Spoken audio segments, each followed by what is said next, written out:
Shalom, salam sejahtera untuk kita semuanya. Saudara-saudaraku dimanapun Anda berada, bertemu kembali bersama dengan saya, Pendeta Daniel Siswanto, dan kita akan melanjutkan pelajaran sekolah sahabat kita. Saudara sekalian, kita telah tiba di pelajaran yang ke-8. Pelajaran ke-8 dengan judul Bebas untuk Beristirahat. Namun sebelum kita mempelajari lebih dalam, mari kita tunduk kepala dan berdoa. Bapa kami yang di sorga, sementara kami akan mempelajari firman-Mu melalui pelajaran sekolah sahabat, curahkanlah kuasa Roh Kudus-Mu kepada masing-masing kami, sehingga kami boleh dimampukan untuk mengerti, memahami akan firman ini. Di dalam nama Yesus kami berdoa. Amin. Bebas untuk beristirahat. Ayat hafalan terdapat dalam Mazmur 27 ayat 1. Firman Tuhan berkata, Tuhan adalah terangku dan keselamatanku. Kepada siapakah aku harus takut? Tuhan adalah benteng hidupku. Terhadap siapakah aku harus gemetar? Apa yang harus kita bebaskan dari diri kita? Apa yang menyebabkan penyakit fisik, mental, dan spiritual? Dapatkah kita sakit jika kita benar-benar mengikuti prinsip hidup sehat? Dapatkah orang Kristen tawar hati, tertekan, atau cemas? Mari kita pelajari akan pelajaran sekolah sahabat pekan ini untuk menemukan jawabannya.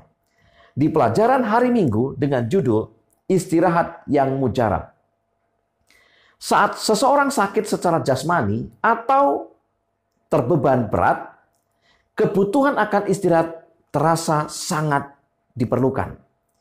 Di samping istirahat fisik, manusia juga membutuhkan istirahat mental karena seringkali kita merasa khawatir akan apa yang menjadi hasil tes medis kita. Seringkali kita bertanya-tanya mengapa. Apakah gaya hidup yang tidak sehat itu akhirnya membuat kita sakit? Apakah ada pengaruh obat yang kita minum 20 tahun yang lalu? Apakah itu beban ekstra yang kita pikul selama beberapa tahun terakhir? Apakah Tuhan sedang menghukum kita karena dosa rahasia yang tidak diketahui orang lain? Inilah juga yang dialami oleh orang lumpuh yang dicatat di dalam Markus 2 ayat 1 sampai dengan 4. Nampaknya orang lumpuh ini tidak datang kepada Yesus atas kemauannya sendiri. Sahabat-sahabatnya lah yang membawanya kepada Yesus. 4 orang menggotongnya di atas tandu.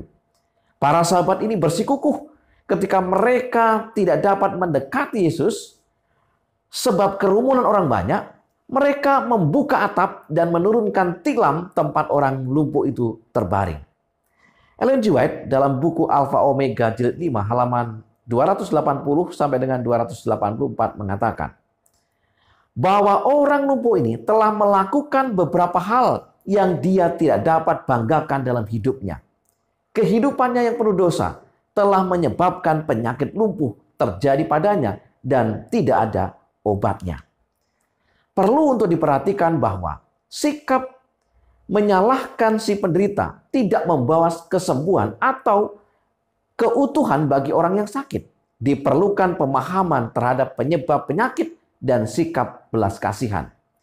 Rancangan Allah yang mula-mula tidak termasuk rasa sakit, penyakit, dan penderitaan. Penyakit datang ke planet ini hanya dengan masuknya dosa. Itulah sebabnya Tuhan memberi kita pedoman kesehatan. Sehingga kita dapat menikmati kualitas hidup yang lebih baik sekarang.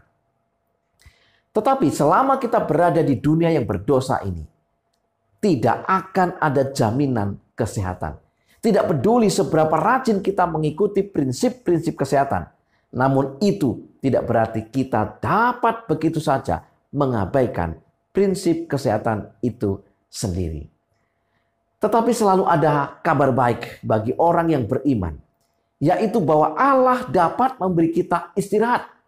Entah kita sakit atau sehat, entah penyakit kita adalah akibat dari perbuatan kita sendiri atau kelalaian orang lain, gen kita, atau hanya produk sampingan dari hidup di dunia yang penuh dengan dosa ini, Tuhan tahu bagaimana memberi kita istirahat. Di pelajaran hari Senin, pengobatan di sumbernya. Saudara-saudaraku yang dikasihi Tuhan, Yesus tidak pernah menganggap kehadiran orang lumpuh di hadapannya ini sebagai sesuatu gangguan. Yesus memiliki waktu bagi orang ini.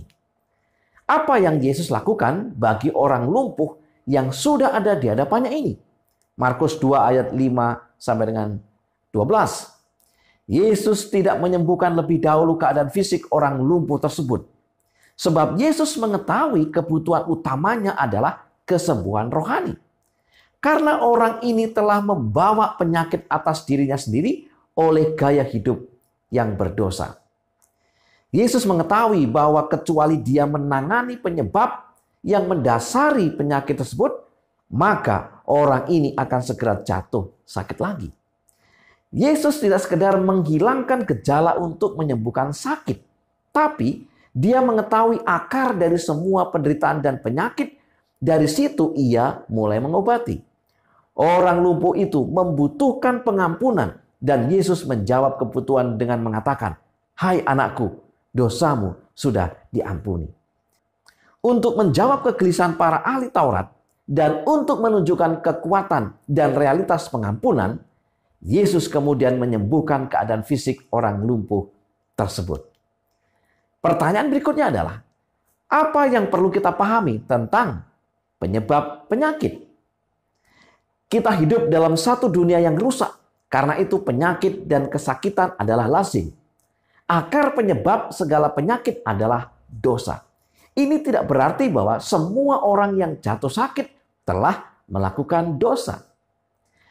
Nah, isu mengenai penyakit adalah rumit. Banyak penyakit disebabkan oleh pilihan-pilihan gaya hidup pribadi kita. Karena itulah Allah telah memberikan gereja Mazia Penghari ke-7 pekabaran kesehatan. Prinsip-prinsip kesehatan yang diilhami ini menolong kita untuk mengurangi risiko penyakit. Namun, prinsip-prinsip tersebut tidak menghapuskan kemungkinan terjadinya penyakit. Karena penyebab penyakit adalah beragam. Semakin positif pilihan yang kita buat, semakin besar kemungkinan bahwa kita akan berada dalam kesehatan dan menghidupkan kehidupan berkelimpahan yang Kristus tawarkan. Memahami penyebab timbulnya penyakit akan menolong kita untuk bekerja sama dengan Kristus dalam proses kesembuhan. Seseorang yang telah menemukan istirahat sejati di dalam Tuhan akan mampu menanggung penderitaan fisik apapun yang mungkin menimpanya di dunia yang sakit karena dosa ini. Ingatlah akan hal berikut ini. Allah ingin menyembuhkan internal atau batin kita lebih dahulu. Saudara sekalian, dan kadang-kadang dia memilih untuk membawa kepada kita kesembuhan fisik segera, seperti halnya dengan orang lumpuh tersebut. Atau kadang-kadang kita harus menunggu hingga pagi kebangkitan untuk mengalami penyembuhan fisik. Bagaimanapun juga, Juru Selamat kita menginginkan kita untuk dapat beristirahat dalam kepastian akan kasih dan kasih karunia serta pengampunannya bahkan di tengah penderitaan kita. Di pelajaran hari Selasa, melarikan diri. Data dari Organisasi Kesehatan Dunia, WHO, menunjukkan bahwa depresi adalah penyakit paling umum di dunia yang mempengaruhi lebih dari 300 juta orang setiap tahun dan tidak selalu memiliki gejala yang jelas terlihat. Depresi adalah penyebab utama kecacatan di seluruh dunia dan merupakan kontributor utama beban penyakit global.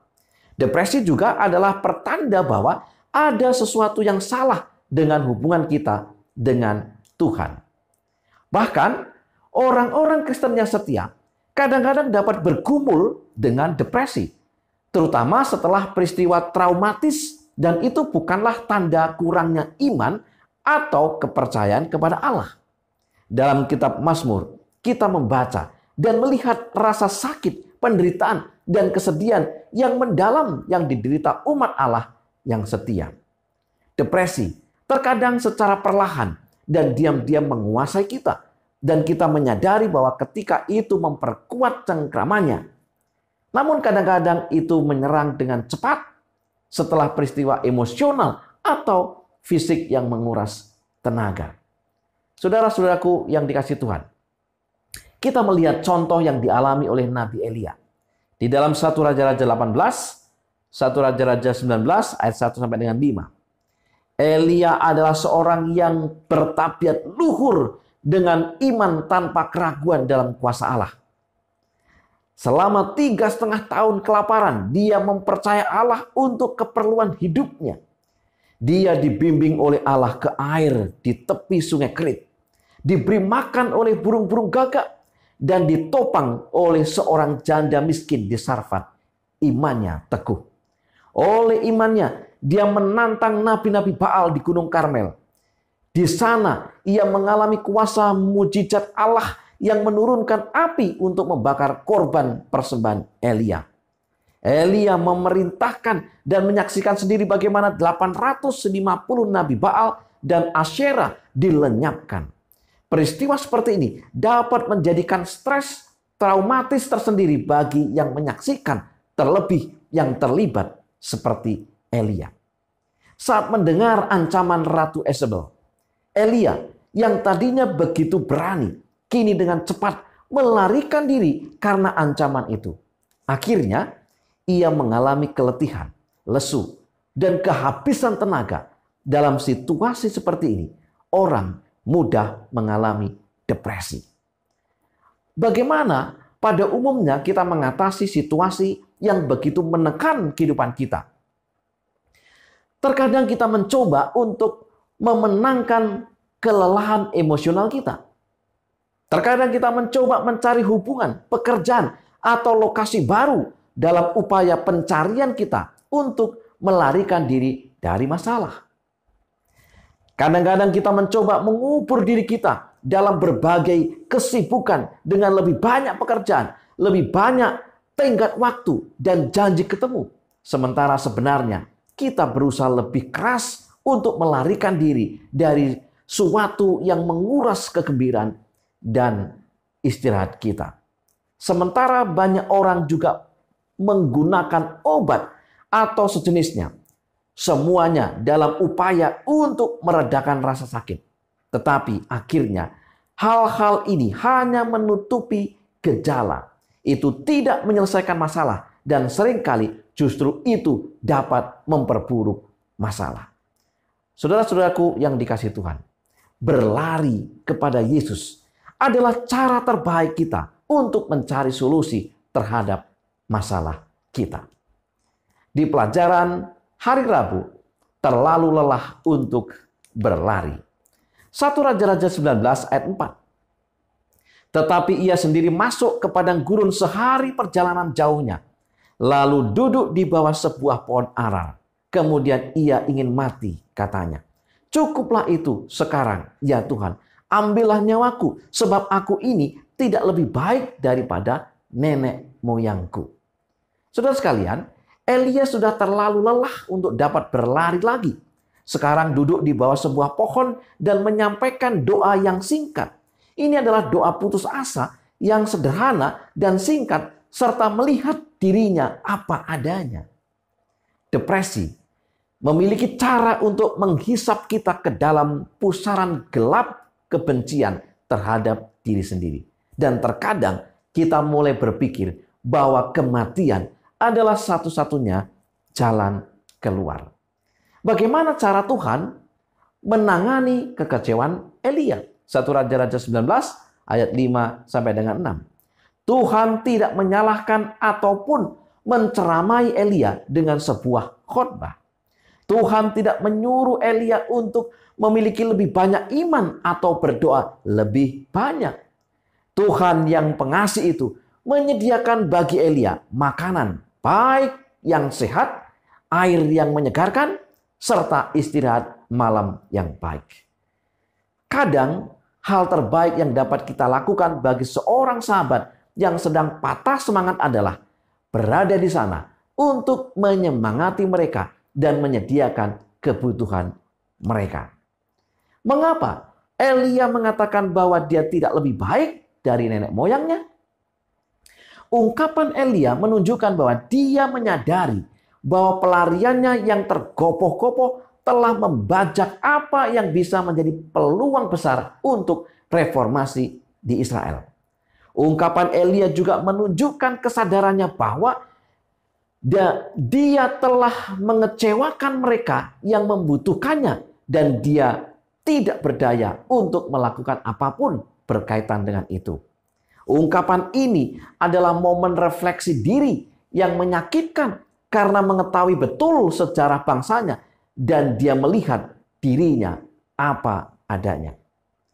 Dalam pena inspirasi Ellen G. White, Step to Christ halaman 97 mengatakan, mungkin kita tidak mempunyai bukti yang khusus mengenai wajah Kristus ketika memandang kepada kita dalam kasih dan kelembutan.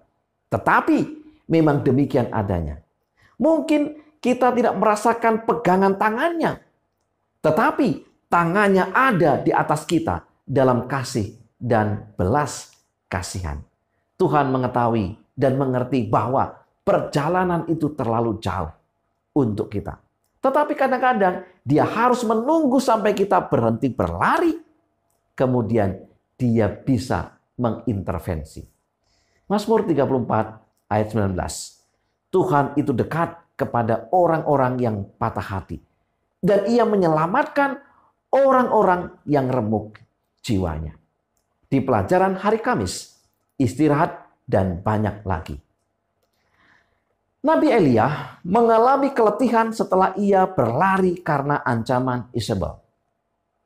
Tetapi Tuhan mengetahui bahwa Elia mengalami lebih dari lelah secara fisik. Elia lelah secara emosional dan membawa banyak rasa bersalah. Namun Allah begitu baik. Ia menghapus semua keletihan dari secara fisik, emosi, dan pikirani, dan ia memberikan istirahat bagi Elia dan memberikan kekuatan baru kepadanya. Istirahat dari Allah bukanlah peristiwa satu kali. Masuk ke dalam perhentian Allah berkaitan dengan penyembuhan. Namun Allah tidak terburu-buru untuk menyembuhkan. Dengan perlahan kita dapat belajar untuk meninggalkan pola pikir negatif dan kebiasaan yang merusak hingga pada akhirnya kita memperoleh pemulihan total. Apa yang selanjutnya Tuhan lakukan terhadap Elia?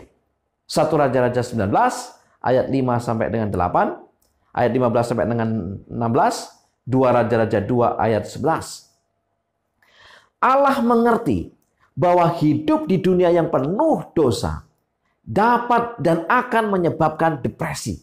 Karena itu, ia mengarahkan kembali Elia dari pelariannya. Elia tidak memiliki energi untuk mengangkat dirinya dan melakukan perjalanan untuk bertemu Allah. Allah menyediakan energi untuk pertemuan itu dan Allah menjanjikan hari esok yang lebih baik. Allah mengetahui bahwa hari-hari yang lebih baik menanti Elia. Penyembuhan akan datang untuk sang nabi, sementara dia akan belajar mengatur hidupnya dengan ritme Allah dan menerima perhentiannya. Allah mengingatkan tugas yang masih harus dikerjakan Elia. Ada raja-raja yang harus diurapi dan seorang penerus yang akan dipilih menggantikan dia. Saudara-saudaraku yang dikasihi Tuhan, Tuhan mengerti dorongan kita untuk berlari dari masalah. Tetapi dia ingin mengarahkan kembali pelarian kita. Tuhan ingin kita berlari kepadanya. Dan begitu kita mulai berlari kepadanya, dia akan mengajar kita untuk mendengarkan angin sepoi-sepoi basah. 1 Raja-Raja 19 ayat 12 yang akan memberi kita istirahat. Perjalanan hidup Elia di dunia diisi dengan masa-masa yang sulit. Namun akhirnya ia diangkat ke surga tanpa mengalami kematian. Betapapun buruknya keadaan yang kita rasakan, dengan kekuatan Allah kita harus tetap berusaha untuk tidak menyerah.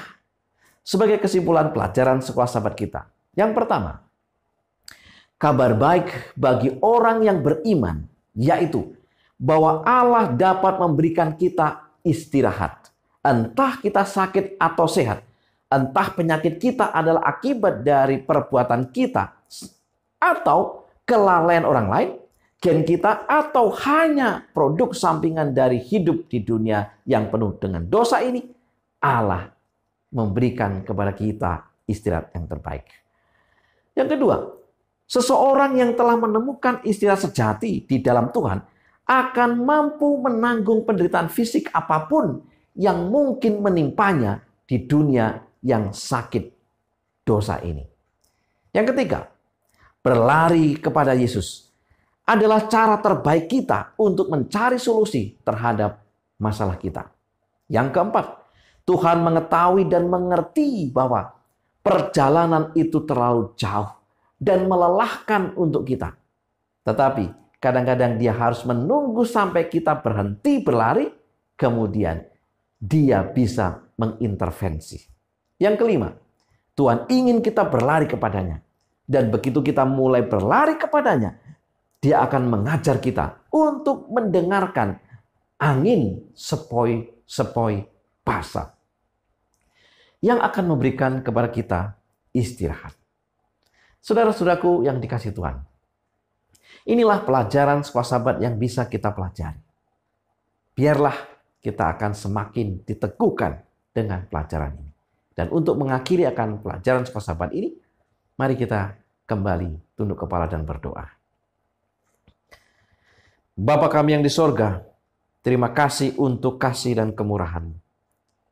Curahkanlah kuasa Roh Kudus-Mu untuk mengurapi kami, sehingga apa yang sudah kami pelajari terikat kuat di dalam hati dan pikiran kami. Dan iman kami semakin hari semakin bertumbuh di dalam Tuhan. Berkati akan umat Tuhan dimanapun mereka berada. Terima kasih ya Tuhan. Dalam nama Yesus kami berdoa. Amin. Saudara-saudaraku yang kasih Tuhan, mari kita tetap semangat untuk terus mempelajari firman Tuhan melalui pelajaran sekolah sahabat kita. Selamat sahabat, selamat belajar. Tuhan memberkati.